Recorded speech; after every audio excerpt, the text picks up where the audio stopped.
السلام علیکم دوستو، welcome back to my YouTube channel stories by Badshah. امید ہے آپ سب خیریت سے ہوں گے۔ اللہ تعالیٰ آپ کو خوش و آباد رکھے اور تمام بری آفات اور بلاؤں سے دور رکھے۔ تو چلیے دوستو، اپنے آج کے خوفناک واقعے کی طرف بڑھتے ہیں۔ اس رات کی اگر ہم بات کریں تو آج بھی خوف کے مارے ہمارے رونگٹے کھڑے ہو جاتے ہیں۔ یہ بہت سال پہلے کا واقعہ ہے، جب میرے ایک دوست نے مجھے یہ بتایا۔ پہلے تو یقین کرنا بہت مشکل تھا، اور جب یقین ہوا تو کبھی کبھی ڈر لگنے لگتا ہے۔ میرے دوست کے مطابق وہ اپنے ایک گھر میں، جو کہ آبادی سے کافی دور تھا، اپنی وائف کے ساتھ وہاں رہتا تھا۔ خاندان میں وہ دو ہی تھے جو بہت آبادی سے دور رہتے تھے، باقی سب شہر میں تھے۔ ان کے پاس بہت زیادہ زمین تھی جس کی وہ دیکھ بھال کیا کرتے تھے، اس لیے شہر سے ان کا لگاؤ بھی بہت کم تھا۔ جہاں پر ان کا گھر تھا، وہ گھر ان کے کھیتوں کے پاس تھا۔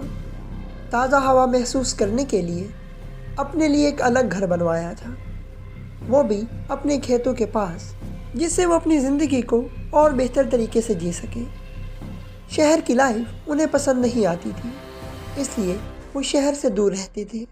ایک رات کو جب وہ دونوں ہسبینڈ وائف کھانا کھا کر اپنی ٹیرس پر گھوم رہے تھے، تبھی ہلکی ہلکی بارش شروع ہو گئی اور وہ دونوں چھت سے نیچے آ گئے۔ ٹھنڈ بھی زیادہ ہو گئی تھی، سردی بھی بہت زیادہ تھی، اور اگر کوئی کسی کھلے علاقے میں رہتا ہو تو یہ ضروری بات ہے۔ تھوڑی بارش سے بھی ہلکی ہلکی ٹھنڈ ہو جاتی ہے، اور وہ مہینہ بھی اکتوبر کا مہینہ تھا۔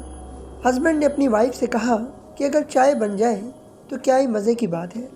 اس کی وائف چائے بنانے کے لیے اندر چلی گئی، اور پھر دروازے پر اچانک دستک ہوئی۔ اس کے ہسبینڈ نے پوچھا کہ کون ہے؟ آواز سن کر اس کی بیوی بھی آ گئی اور پوچھا کہ آواز کون لگا رہا ہے؟ ہسبینڈ نے کہا کہ دروازہ ابھی بجا ہے۔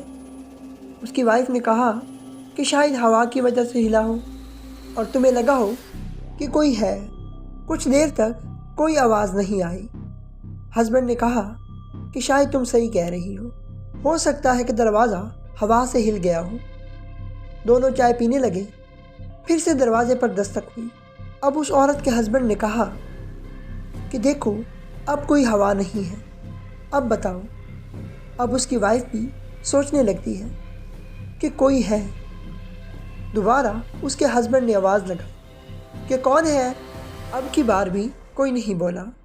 اب رمیش بھی غصے سے اٹھا اور دروازے کی اور چلا گیا، اور دروازہ کھول دیا اور دیکھا وہاں پر کوئی نہیں تھا۔ وہ دونوں اب بہت ڈر گئے اور سوچنے لگے کہ کون ہو سکتا ہے۔ سب سے پہلی بات تو یہ ہے کہ کوئی نہیں جانتا کہ ہم یہاں پر ہیں، اور دیکھا جائے تو ہم ایک طرح سے جنگل میں رہتے ہیں اور چاروں طرف کھیت ہیں۔ ابھی وہ یہ باتیں سوچ ہی رہے تھے کہ تبھی دروازے پر دوبارہ دستک ہوئی، اور اس بار دونوں ہی اٹھے اور دروازہ کھول دیا۔ پھر بھی کوئی نہیں تھا دروازے کے باہر۔ تھوڑا باہر نکل کر دیکھا، لیکن وہاں کوئی نظر نہیں آیا۔ وہ بہت زیادہ ڈر گئے، انہیں کچھ سمجھ نہیں آ رہا تھا کہ کون ہے۔ دونوں بیٹھ گئے اور سوچنے لگے کہ آج کیا ہو رہا ہے ہمارے ساتھ، اب کیا کریں، باہر کون ہے، اس کا پتہ کیسے لگایا جائے۔ تبھی اس کے ہسبینڈ نے کہا کہ میں اوپر جاتا ہوں، مجھے چھتری اٹھا دو، کیونکہ ہلکی ہلکی بارش ہو رہی تھی۔ تم ایک کام کرو، جب دروازے پر دستک ہو رہی ہو تو دروازہ بالکل بھی مت کھولنا، میں اوپر سے دیکھ لوں گا کہ کون ہے۔ اس کی وائف نیچے ہی رہی دروازے کے پاس، اور ہسبینڈ چھت پر چلا گیا۔ تقریباً آدھا گھنٹہ وہ چھت پر بیٹھا رہا، پر کوئی نہیں آیا، اور دروازہ بھی نہیں کھلا۔ انتظار کر کے ہسبینڈ نیچے آ گیا اور اپنی وائف سے کہا کہ کوئی نہیں ہے، کوئی بھی دروازے پر نہیں دکھا مجھے تو۔ دونوں کو بہت ڈر بھی لگ رہا تھا اور حیرت بھی ہو رہی تھی کہ یہ کیا ہو رہا ہے ہمارے ساتھ، کون دے رہا ہے دستک۔ دونوں نے آیت الکرسی پڑھنا شروع کر دی، اور خوف کے مارے انہیں پوری رات نیند نہیں آئی، اور اس کے بعد وہ سو گئے۔